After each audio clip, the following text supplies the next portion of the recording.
Dans les rues de Lomé, il n'est pas rare d'entendre dire que le Togo est comparable à la Corée du Nord, ce pays constamment dépeint comme une dictature rigide et cruelle. Mais la comparaison est simpliste et injuste pour la Corée du Nord. Au Togo, le discours officiel veut faire croire qu'on est dans un état de droit, parce qu'il y a bien des lois et des institutions. Mensonge, car un état de droit ne se mesure pas à la simple existence de textes de loi, il se mesure à l'application juste et équitable de ces lois. Or, ce socle fondamental est inexistant chez nous. Dans notre pays, les règles sont appliquées à la tête du citoyen, selon ses liens avec le pouvoir et selon les enjeux. Les décisions de justice sont téléguidées dès qu'elles présentent un intérêt politique. Les institutions sont capturées. Elles sont muettes face aux abus et aveugles devant le pillage des richesses. Les libertés individuelles sont loin d'être garanties. Les citoyens vivent dans la peur, la méfiance est permanente, l'incertitude est la norme. Il ne s'agit pas seulement d'absence de démocratie,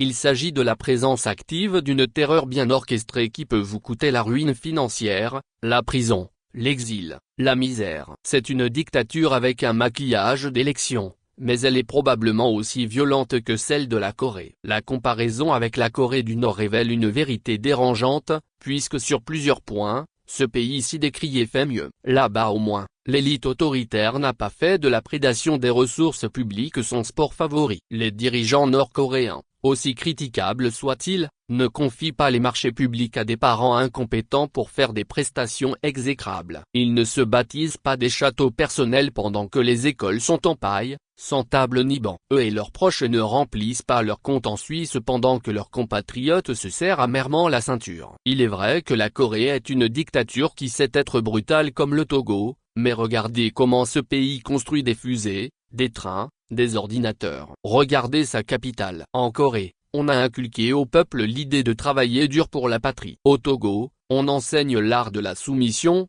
du clientélisme, du mensonge, du volume. Là-bas, on encadre la jeunesse dans des structures solides. Ici, on l'abandonne dans un environnement délabré, sans grand avenir. Certes, les deux régimes togolais et coréens répriment toute contestation, mais là où la Corée discipline dans une logique de puissance et de cohésion nationale, le Togo réprime juste pour garder le pouvoir au sein d'un clan, pour mieux payer ou pour mieux se maintenir. Au Togo, non seulement on confisque le présent mais en plus, on tue l'avenir à petit feu. Ce qui s'y passe est un scandale silencieux, une tragédie maquillée en stabilité. Il ne s'agit pas d'un simple déficit de gouvernance, il s'agit d'un sabotage pur du tissu social, économique et moral. Au sein du régime, des acteurs bien connus veulent que les citoyens vivent avec la peur au ventre, que les voleurs soient protégés, que le pouvoir soit au service de quelques-uns et non au service du bien commun, que le Togo ne soit jamais une nation libre, mais un pays dans le coma, miné par des considérations ethniques,